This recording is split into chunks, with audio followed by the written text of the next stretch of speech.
So when you're talking about coffee and digestion, inevitably you're immediately going to have someone go down to the comments and say, I done drank 3 pots of coffee for 127 years and I just pooped a barge. So coffee and digestion are just fine, whippersnapper. So the first thing that we want to understand is that an increase in bowel movements does not mean that you have improved digestion. If you've heard us talk about digestion on this channel, you understand that digestion is the process of breaking your food down into elemental nutrients that can be used by the body, and also removing toxins and waste that the body can't utilize. So if you've increased bowel movements, you've helped improve some of that waste, but that doesn't mean you've actually improved the digestive process and improved your ability to access the nutrients in the food that you're eating. So in this video, we're going to talk about how coffee has the ability to improve some aspects of digestion.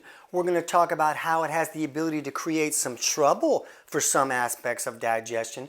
And we're going to go over how for some individuals in specific situations, coffee has the ability to flat out turn their digestion off. So what we're not going to go over is coffee and health. There has been all these studies that have shown a wide variety of health benefits that can come from drinking coffee, and it's hard to argue with a lot of these benefits. There's also been a lot of studies that have shown downsides to drinking coffee, but that's not really what we're going to cover here. We're just going to cover the different reasons that coffee can affect digestion, why it can affect digestion, so you can figure out if these issues are a problem for you or if they might really be helping your digestion. But one thing I do like people to understand is that coffee does not increase your energy in any way. That's a big misconception that a lot of people don't understand. It's actually stealing your energy from your future self. There's actually a neurotransmitter called adenosine that kind of accumulates throughout the day, and then it goes into these receptors that tells the brain, hey, it's time to be tired. We need to get some sleep going on.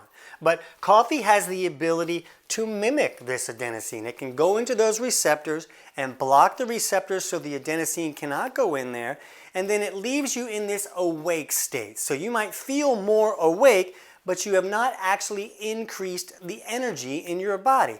And you're actually stealing energy from future self so that later it's going to end up in a crash or a person's like, oh man, I got to have some more coffee. So I do feel like it's important to understand that you're not actually increasing your energy.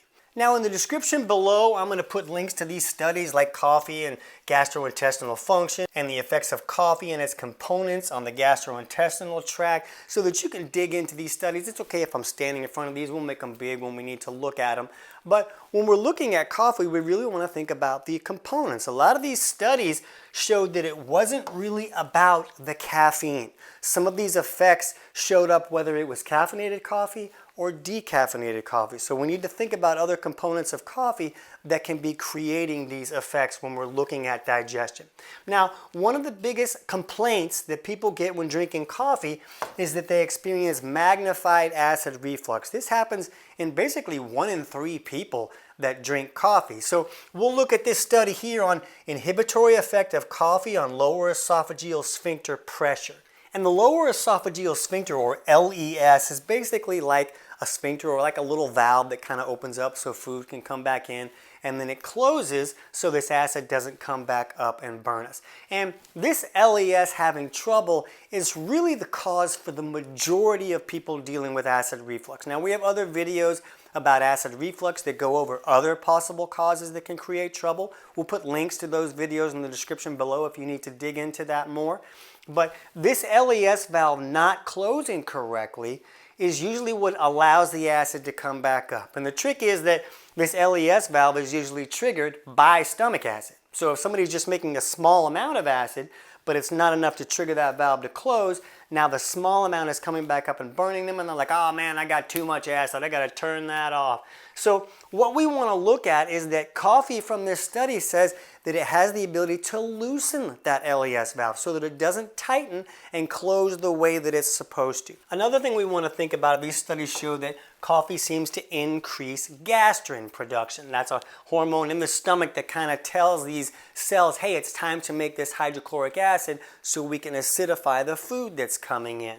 So food is usually what triggers that gastrin production, but it appears that coffee has the ability to increase that gastrin production as well. So if it's increasing that acid production just a little bit, and the coffee is loosening that LES valve, well, now you have the perfect recipe for acid reflux, because you only have a small amount of acid, not enough to really tell that valve to close tighter, and now the valve is looser, so the acid is just going to come back up and burn the person.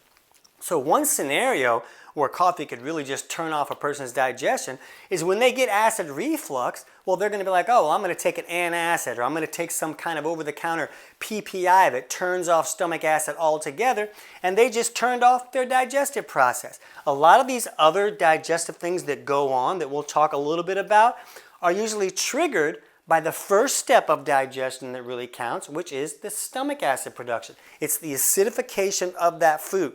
So if someone gets a little bit of reflux because the coffee loosened this valve and they're like, oh, I'll fix that, I'll just turn off stomach acid, well, now they've turned off their digestive process. Now, just keep in mind that if your doctor prescribed a PPI to you, I'm not telling you not to take that PPI. I'm not giving anybody medical advice. I'm not a doctor. I'm basically a professional stand-up comic turned nutrition author, because when I lost my voice for 8 years and 23 different doctors couldn't figure that out, I had to dig for my own answers. So now, 20 years later, I teach health professionals in more than 40 countries how to help their clients figure out the actual underlying causes of their health issues instead of just covering up the symptoms. But when we have these studies below, you can dig through those and understand the right questions to ask your doctor. Now, we're going to get to why coffee has the ability to help some people poop a little bit easier in just a second. But first, let's look at this hormone cholecystokinin.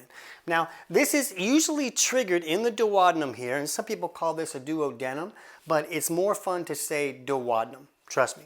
So this happens when stomach acid or dietary fats come into the duodenum. That kind of triggers cholecystokinin. And then cholecystokinin tells this gallbladder to squirt this bile down to help us emulsify dietary fats and help us neutralize these acids a little bit. And cholecystokinin also talks to this pancreas a little bit and talks about, hey, why don't you put out some enzymes and help us digest this food better.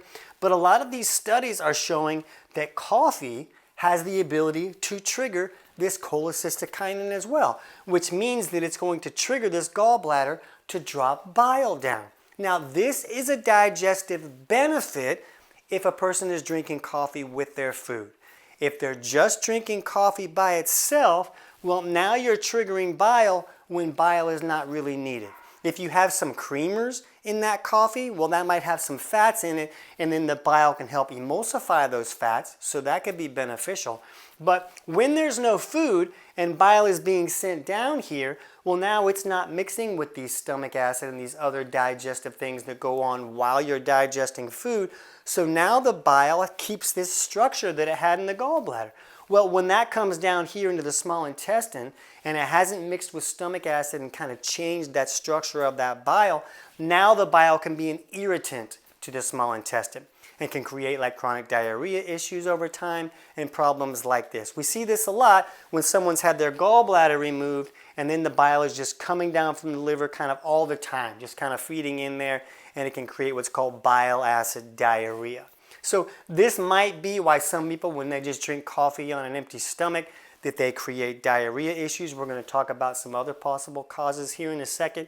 But that's why I like to see people drink their coffee with a meal. And again, if coffee is increasing gastrin levels and stomach acid production with a meal, that could also be beneficial. Now keep in mind that when we're talking about coffee, I don't drink coffee, but I usually am fine with clients drinking coffee as long as they're not magnifying a severe imbalance like we'll talk about here in just a second. But because coffee is triggering cholecystokinin and kind of getting the gallbladder to put some bile down, some people feel like, oh, this helps bile flow better. And understand that it is nice to trigger cholecystokinin. Some people don't have enough stomach acid to do that, so they're not triggering at all and the gallbladder is becoming stagnant, and then that bile becomes thick and sticky and can turn into sludge or even stones. So we want to trigger the gallbladder to release bile, but I don't like people to feel like just drinking coffee is going to be enough to fix a poor bile flow issue. It's very common for people's bile to become too thick and sticky to flow correctly. Just drinking coffee is not going to fix that. Most people need to take steps to thin out that bile so it flows properly. We'll put a link in the description below for our video on 5 ways to improve bile flow if you feel like you need to dig into that a little bit. I just don't like people to think that drinking coffee is going to fix that. We've seen lots of clients who drink pounds of coffee and have poor bile flow issues. Now, doing a coffee suppository or a coffee enema does have the ability to dilate that biliary pathway and kind of open it up and allow things to move through if there's some blockages in there. So that can be a benefit, but drinking coffee does not have the same effect. It's gotta go up the back door until you really make that happen. Now, when we look at why does coffee help so many people poop, a lot of people are going to tell you that there's this gastrocolic reflex, and a lot of these smooth muscles kind of get triggered to contract, and that helps things move along and send out the poop, and then it comes out the back door. But for a lot of people, this reaction when they start drinking coffee can be very quick, like within 4 minutes. So there's this 2022 study that I'll link in the description below that kind of showed us that the gut has what's called these muscarinic receptors all throughout it, but we also have these same receptors in our mouth. So they found that when someone drank coffee and they were having this reaction like within 4 minutes, that they felt like that must have been these receptors in the mouth kind of communicating with the receptors in the gut and kind of creating that contraction that gets things moving. But let's look at something a little more simpler that might be actually going on, and let's go back up to this gastrin. So remember, gastrin is what tells the stomach to make stomach acid so we can break down this food that just came in here. But gastrin also has another job. It also travels through the circulatory system, so it moves much faster, doesn't have to move through the digestive system to do this. And it comes down here and signals what's called this ileocecal valve, which is right at the end of the small intestine, attaching to the large intestine. It triggers that to loosen and open up so that food can move through into the large intestine. It's basically sending this signal like, hey, more food's coming in, so let's move this stuff along so we make room for the stuff that just came in. So this could be what's triggering someone to need to do a bowel movement as soon as coffee goes in, or even within that first 30 to 60 minutes. It's just the gastrin doing its second job that most people don't know that it does. So that makes a lot of sense for me why this helps someone poop, because they're getting this signal like, hey, it's time to move stuff out, because the coffee is giving the impression that food is coming in just because of some of the compounds in that coffee. Now, let's look at another aspect of coffee, and it was Dr. Emanuel Rivisi who helped us understand that the body has this natural circadian rhythm at the cellular level. So during the day, we should be in this catabolic state where the body's very good at creating energy and kind of keeping us going all day. And then at night, we move into this anabolic state where the body's very good at sleeping and resting and rebuilding. So both of these are important. The problem is some people can kind of get stuck in one of these states most of the time for a wide variety of reasons. And if someone is stuck in this catabolic state most of the time, it causes the body to send more of its water to the bowels and less to the kidneys. So if someone's in an extreme catabolic state, the body can send a lot more water to the bowels, and it can create a chronic diarrhea issue. This is not the only cause for chronic diarrhea. It's just one possible cause.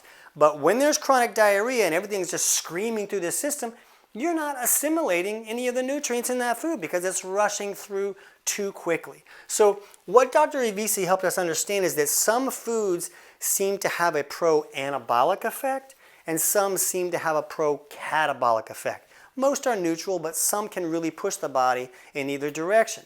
Coffee is one that just seems to be a little bit freaky. For most people, if they're drinking a substantial amount of coffee, it can have a really strong pro-catabolic effect. But for a lot of people, if they just drink a little bit of coffee, it seems to have a pro-anabolic effect, which might help us understand why some people can drink a little bit of coffee at night and they sleep a whole lot better. But what we want to understand is that if someone is drinking too much coffee and pushing their body into this catabolic state and creating a diarrhea issue, they're really causing problems for their digestion.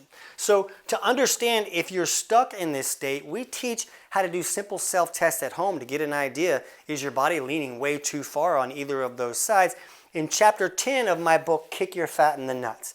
And the book is available on Amazon, but I'll put a link in the description below where you can just get the whole thing totally for free, and you can just jump to chapter 10 to see, am I leaning too far on this catabolic side? Is drinking too much coffee magnifying this imbalance and creating trouble for me? So that helps you figure out, do I need to drink less coffee, or is coffee just such a problem for me that I need to remove it altogether? Now, another thing that we need to look at when we're thinking about coffee has to do with caffeine and our autonomic nervous system. So caffeine is a very pro-sympathetic ingredient in coffee. So it pushes the body more into the fight and flight state of that autonomic nervous system that runs a lot of our body's functions without us having to think about it.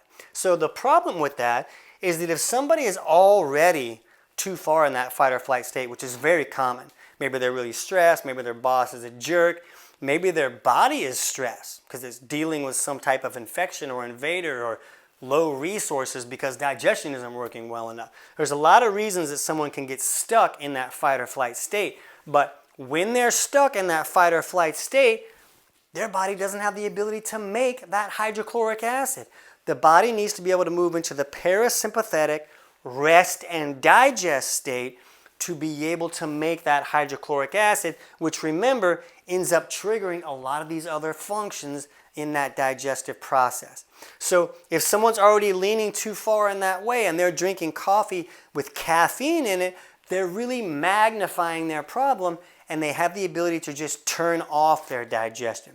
Now keep in mind that if someone is balanced in this area and their autonomic nervous system is doing fine, drinking some coffee is usually not going to be enough to push them into such a severe sympathetic state that they're going to turn off digestion. They're going to do just fine. Coffee can give them all those other benefits that the other studies talk about, and they're not going to have to worry about that. But if you're flipping out and you scream at the mailman because you don't like the shorts that he's wearing, you might be a little bit too far into that fight or flight state, and coffee could really be magnifying that. If that's the case for you, we'll have a link in the description below for our video on how to improve a sympathetic imbalance. But you can see that coffee has the ability to create some different reactions and affect different aspects of the digestive process that may or may not create trouble for some people. It's going to depend on what's going on with you. Now, if you have any digestive symptoms at all, you probably have some malfunctions going on, and if you can correct them, then maybe the coffee won't create that trouble for you anymore.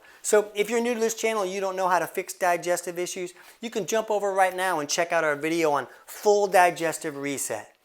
I can't wait to hear about your results.